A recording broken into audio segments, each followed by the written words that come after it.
Dobré ráno, čaute všetci. Je tu jedno z najdôležitejších videí vôbec našej organizácie. K tomuto celému ešte pôjde v útorok ráno potom livestream, kde sa môžete aj vypýtať nejaké ďalšie doplňujúce otázky. Bude tam aj novinárska časť. Každopádne toto video si dopozeraj až do konca, bude rozdelené na to, ako sme sa k tejto situácii dostali a hlavne teda na to, čo vás aj zaujíma najviac, čo ideme teraz robiť a ako ideme zvíťaziť. Tak pozerajte. Dobre, máme tu nejaké metodické pomôcky, napríklad takýto šanónik, ktorý sa volá, že rovnaká odmena za prácu, rovnaké hodnoty, aby sme si tu nevymýšľali o nejakých európskych smerniciach a podobne.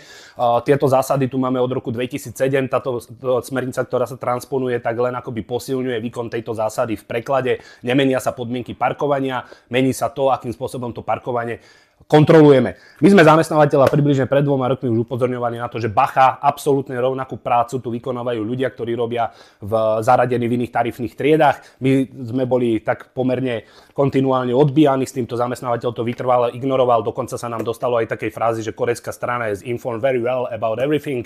No takto s tým naložili. Nám sa to moc nezdalo. Kontaktovali sme, teda podali sme podnet na inšpekciu práce, kde tu aj prišiel v čase konania inšpekcie práce vystupujúci ako verejný činiteľ, pán inšpektor inžinier, ktorý konštatoval, že tento systém je v poriadku. My sme samozrejme dôvodili tým, že zamestnávateľ si vydal vlastný interný predpis, ktorým upravuje zaradzovanie ľudí do tarifných tried v rozpore s touto zásadou, čo ste nám v podstate aj viacerí potvrdili, veď to boli príbehy, tak ponižujúce príbehy, kde ste nám hovorili o tom, že už vám niekto ten systém vysvetlil a keď ste sa išli pýtať na harmonii miestnosti, tak vám povedali, že to zmenili. Uznajte aj verejnosť, aj odborná verejnosť, aj právnická verejnosť, či je toto normálne, podľa nás to normálne nie je. Žiaľ, situácia sa vyvinula teda tak, že aj po tomto zápise zázname z vykonanej inšpekcie, teda inšpektorát práce konštatoval, že je to v poriadku. My sme uznali, je to teda asi v poriadku, nenaplnili sa naše vízie a preto aj náš návrh bol postavený ako nárast základných miest všetkých zamestnancov v tom starom pôvodnom tarifnom systéme. Toto bude aj cieľ štrajku. Nárast základných miest všetkých zamestnancov v systéme, ktorý zamestnávateľ doteraz považoval za správny, minimálne o 250 eur. Všetky ďalšie požiadavky sa vyšpecifikujú v priebehu zberu podpisov a samotnom vyhlásení štrajku, keďže tie sa môžu meniť. Takže ideme tak, ako to zamestnávateľ považoval doteraz za správne, aj keď ruku k dialogu, ako ten tarifný systém možno zlepšiť, možno to posunúť ďalej, sme už mu podali.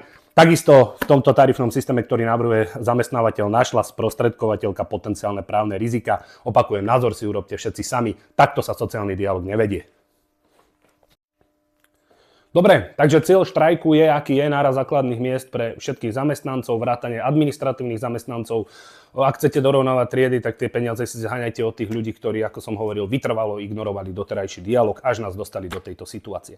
Metodická pomôcka číslo 2, aktuálne platná kolektívna zmluva. Všetky ustanovenia, ktoré nechceme meniť a ktoré nebudú v požiadavkách štrajku, považujeme za štandard, za vybojovaný, vyjednaný štandard, ktorý je platný v tejto firme v roku 2026 a bude platný aj do budúcna. Kolektívnu zmluvu budeme len zlepšovať. Ak sú tu nejaké nadzákonné dohodnuté náležitosti, čo je samozrejme zmyslom kolektívneho vyjednávania, tak len upozorňujeme, že zákonník práce je minimum, kolektívne zmluvy sú štandard.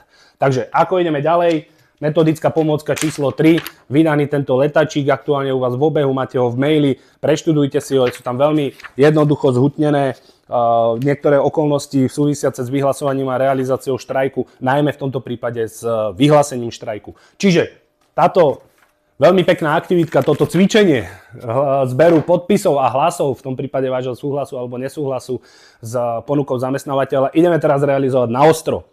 Dôležitá vec, musí to byť právne bezchybné, musí to byť dobré. My samozrejme komunikujeme s našim metodickým, s našou právničkou, s našim regionálnym, s našou pani predsedničkou. Celý zväz nám vyjadruje podporu, čiže tohto supportu sa vôbec nemusíte báť. Čo je dôležité, pri zbere podpisov, ak nám s tým budete chcieť pomôcť, samozrejme prípravný štrajkový výbor vám bude oznámený. To budú ľudia, ktorí vás budú oslovovať, u ktorých to môžete podpisovať. Pravdepodobne to začne pred bránou v útorok pred poobednou smenou. Vy, ak to budete realizovať, v žiadnom prípade neporušujte pracovnú disciplínu, nenarušujte výrobný proces, dodržiavajte BOZP, robte to tak, aby v žiadnom prípade toto zamestnávateľ nemohol spochybniť.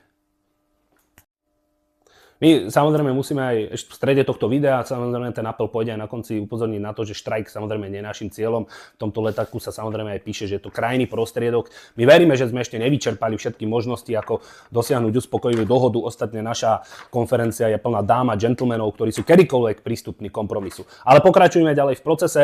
Kritická fáza číslo 1, vyzbierať kvórum, to znamená 50% hlasujúcich. Oslovte svojich kolegov, aby aj ak nesúhlasia s vyhlásením štrajku, tak sa toho hlasovania zúčastnili.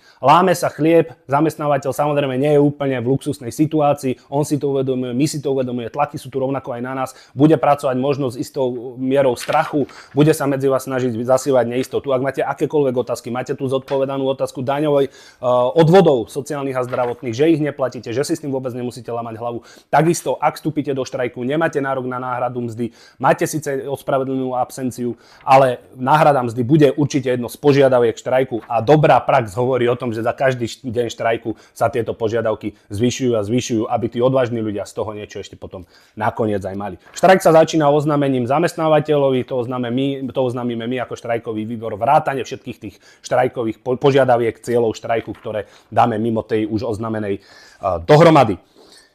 Pokiaľ ide o počty, ktoré my potrebujeme, nespoliehame sa na to, že pred branou bude stať 1500 ľudí. To v žiadnom prípade, ako aj naši zväzoví právnici hovoria, štrajk je malá revolúcia.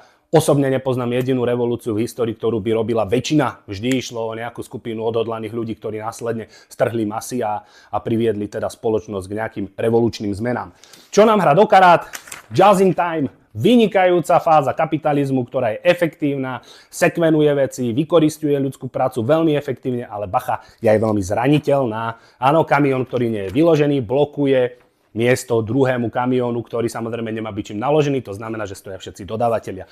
Nás to mrzí, máte teda zákazníka, ktorý nejakým spôsobom nie je schopný uspokojivej výške nakupovať prácu, dohodnúť sa so svojimi zamestnancami, tie konsekvencie pre dodávateľov nerieši teda zamestnávateľ. Toto je mapka, kde máme vyznačené kritické body, kde sa pokúsime tento systém just in time narušiť. Na to nepotrebujete 800 ľudí.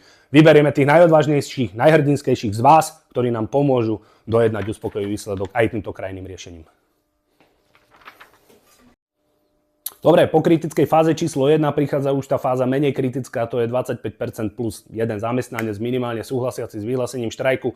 Vzhľadom na to, koľko z vás sú dotknutí aktuálnym návrhom zamestnávateľa, nielen na tento rok, ale aj do budúcna, sa tohto vôbec nebojíme, čiže odhlasujeme za začatie štrajku, začína sa party. Táto mapka si ešte zaslúhuje pozornosť, my vás budeme potrebovať tu, ale budeme vás informovať podľa potreby, kde vás rovna potrebujeme, vaši hrdinovia, ktorí budú v prvej línii, budú potrebovať prestriedať. Takisto vás chceme požiadať, ak máte nejaké materiálne zabezpečenie, ktoré môžete dať k dispozícii organizácii, máte nejaké schopnosti, viete pilotovať dron v súlade s legislatívou alebo niečo iné, za čo vám môže byť organizácia vďačná, dajte nám to k dispozícii, spoločnosť sa vám potom v budúcnosti určite odvďačí.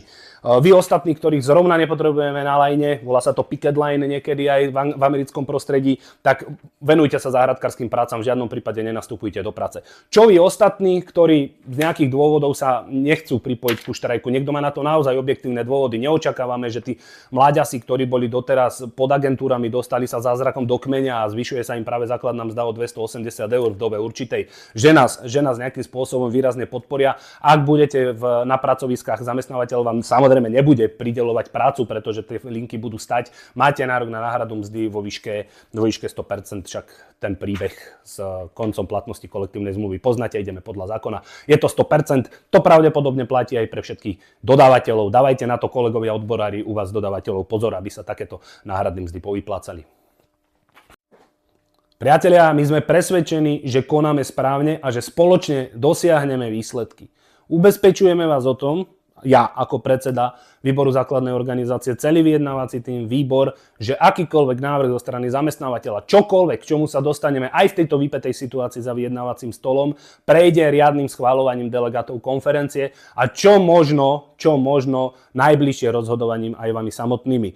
Pretože chceme, aby to bol výsledok spoločný, chceme, aby to bol výsledok kolektívneho dialogu, sociálneho dialogu, nie individuálneho diktátu, ktorý si zamestnávateľ takýmto spôsobom predstavoval. A možno to je práve dôvodom tejto vypätej situácii, ktorej sa inak dalo predísť. Verte tomu, že budeme prijímať správne rozhodnutia. Tak ako sme správne rozhodnutie prijali v tom, že ideme ako ten futbalový brankár, ktorý vybehne a keď už raz vybehne, musí ísť, pretože akékoľvek zaváhanie sa mu vypomstí, tak aj v tomto prípade ideme na 110% dosahovať výsledky. Spolu s vami sme v kontakte, viete, kto sú vaši členovia výboru, pýtajte sa ich na otázky, kľudne volajte, píšte celé sviatky. Idú sviatky, užite si to s rodinou, potom vám prídu výplatné pásky s ostrhnutými daňami, uvidíte, ako sa vyvinú ceny. Nech všetky tieto vstupy, ktoré okolo seba vidíme, sú motiváciou toho postaviť sa za lepšie zajtrajšky, pretože tá firma si to dovoliť môže a nám to môže výrazne pomôcť. Ja vám verím, členovia výboru vám veria, vyjednávací tým vám verí, všetci si veríme spoločne a uvidíte, že to historicky dopadne perfektne. Ideme na to.